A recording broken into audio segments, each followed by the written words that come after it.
अस्सलाम वालेकुम दोस्तों, क्या हाल चाल है भाईजान। एंड्रॉयड डिवाइसेस से यूट्यूब के ऊपर वीडियोस अपडेट नहीं हो रही, यानी अपलोड नहीं हो रही। और ये पिछले कोई 1-2 दिन से सीन चल रहा है। 23 सितंबर है और एक वीडियो हुई है सुबह से, 2-3 पेंडिंग है।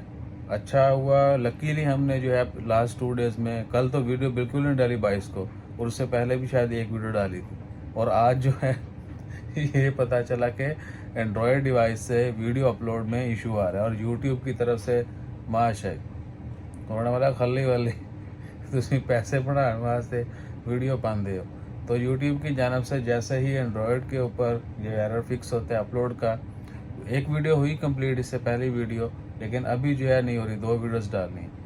तो अब जो है ये दूसरे मोबाइल के ऊपर वीडियो बना के वो शेयर कर रहे हैं। अगर किसी को इन्फॉर्मेशन मिले तो ज़रूर शेयर कीजिएगा कि इशू क्या था। हम भी सर्च कर रहे हैं, जैसे कोई अपडेट आती वो आपके साथ शेयर ज़रूर करेंगे। जज़ाकल्लाह, अल्लाह हाफिज़।